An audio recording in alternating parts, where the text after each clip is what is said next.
¿Cómo les va? Muy buenas tardes a todos. Bienvenidos a este encuentro de cada sábado aquí en Identidad, el programa de todos los docentes privados de Córdoba, de toda la familia que está en casa, y hoy con un programa muy especial porque vamos a hacer un balance de lo que fue este año tan particular para las familias de Córdoba, para los chicos, para los alumnos, para los docentes. Vamos a hablar de educación y de cómo hemos llegado a este diciembre. Y es por eso que me voy al encuentro con mis invitados de hoy. ¿Cómo les va? Buenas tardes. Hola Julia, ¿cómo estás? Bienvenidos. Muchas gracias. Los voy a presentar. Me acompaña el profesor Ezequiel Ditofino, profesor de química de secundario y universitario. Así es, ¿no? Así es. Bueno, está también con nosotros Gerardo Bernardi, que es el secretario general de SADOP, de los docentes privados de la seccional Córdoba. Muchas gracias también por estar. Y está también con nosotros Hugo Sanet, que es el director de DIPE, también para charlar un poquito de este año educativo. Hay un montón de cosas para hablar, ¿no? Pero si pensamos, para empezar, por el docente. Uno dice los docentes y se nos viene a la cabeza, ¿no? El prestigio, la vocación, el servicio, que es lo primero que uno se imagina. Pero no se habla de todo el contexto, ¿no?, en el que un docente ejerce la profesión y con todo lo que debe lidiar a diario el docente, y sobre todo en este año de pandemia. ¿Cómo lo has vivido ¿Cómo vivieron los docentes este año?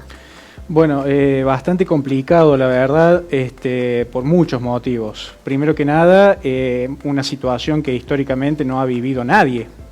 Ni los docentes, ni los estudiantes, ni los padres, nadie.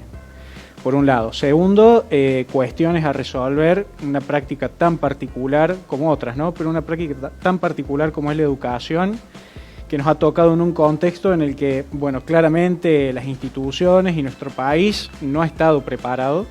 Algunas instituciones sí, por ejemplo, si hablamos de clases virtuales o en este contexto hay instituciones que ya lo tienen aceitado y desde hace mucho tiempo que lo vienen trabajando, pero la mayoría no. Y nos hemos tenido que adaptar a una situación y a una circunstancia prácticamente sin recursos tecnológicos, sin recursos digitales en cuanto, si hablamos de internet y la conectividad, bueno, claramente todos sabemos que no es los recursos y lo que tenemos no es lo óptimo, no es lo mejor, ni lejos de eso. Y la actividad educativa se ha visto bastante, ya es una situación compleja en esta condición, mucho más todavía. La educación es una práctica situada, es algo que se tiene que dar en un contexto particular y cada estudiante es diferente, cada grupo de estudiantes es diferente, cada institución es diferente y cada docente también, ¿sí? Nos hemos tenido que ayornar y sacar de donde no había todo lo necesario para llevar adelante un año. Tal cual, absolutamente sin planificación. A los docentes les han dicho tienen que ir a dar clases virtuales y ahí cada uno con lo puesto tuvo que ayornarse. Gerardo, me imagino también toda la cuestión del cansancio, ¿no?, que tienen los docentes en este año. Sí, bien lo decía el profe.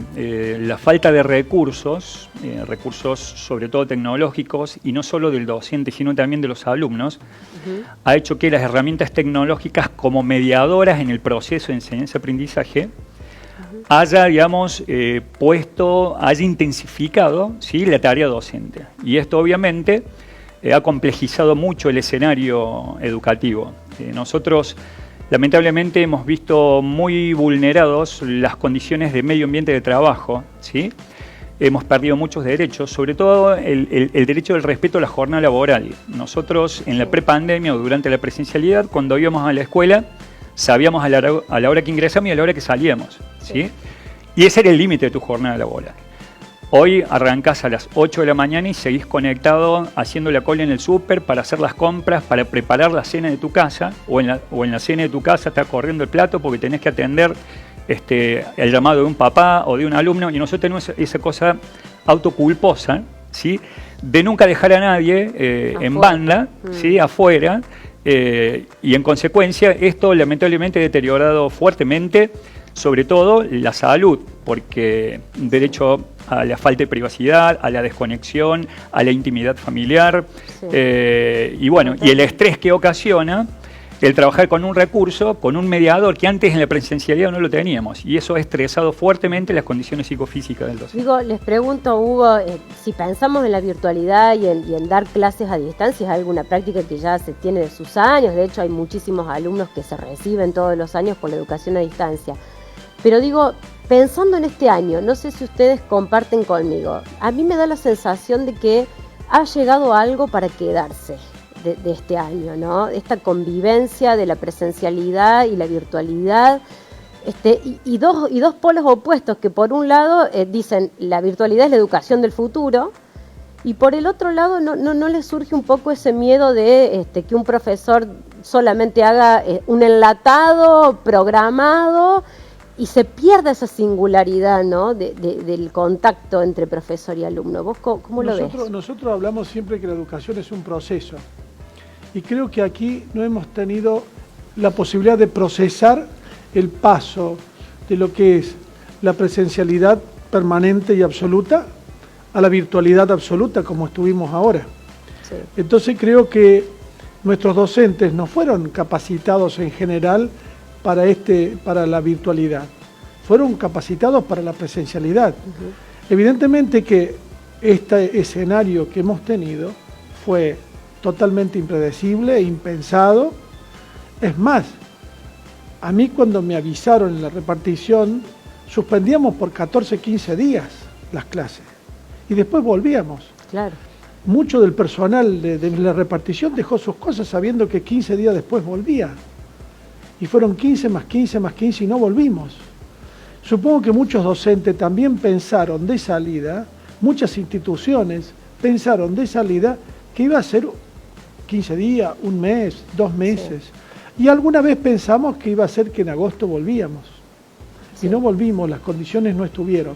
Digo, todos de alguna manera hemos sido golpeados por esta pandemia y hemos sido puestos a prueba, hemos sido puestos a prueba en nuestra solidaridad, hemos sido a prueba en la capacidad de nuestra resiliencia, porque, a ver, yo creo que nuestros docentes han tenido que aguantar, pero también nuestros alumnos del otro lado que han tenido que arreglárselas como se puede. ¿Cómo fue la experiencia, digo, Ezequiel, vos en el aula, ¿no? En el aula virtual en este año, digo, sí. ¿Qué percibías de los alumnos? Bueno, primero claramente la educación, esta pandemia ha demostrado entre varias cuestiones que el encuentro significativo entre profesores, estudiantes, es irreemplazable.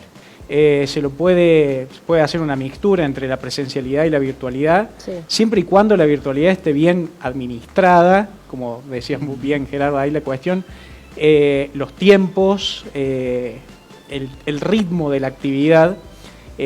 Ha sido un año, digamos, donde hemos estado realmente súper sobreexigidos, pero súper sobreexigidos, siempre. Realmente si hay quienes podemos decir que ha sido un año donde realmente se ha trabajado y muchísimo, y más que en condiciones normales, son los estudiantes y los docentes que estamos ahí para realmente demostrar y dar cuenta que ha sido un año complejo y lo hemos llevado adelante, pero estoicamente. Los estudiantes por su lado, los docentes y los formadores por el nuestro, y los padres y la familia, también, sí. Que han estado acompañando, han tratado de entender dentro de las circunstancias cuál es el panorama, con las limitaciones, como decía bien Saneta ahí. Pero bueno, hay como de todo, ¿no? Hay padres que sí y hay padres que sí, no. Considerando que cada casa es un mundo, ¿no? Totalmente, particular. Totalmente. Les quiero preguntar antes de ir a la pausa, digo, porque siempre nuestros representantes nos dejan tema para el debate. Les quiero preguntar por los dichos de la ministra de Educación porteña, ¿no? Que habló sobre los docentes, que se expresó, ¿no?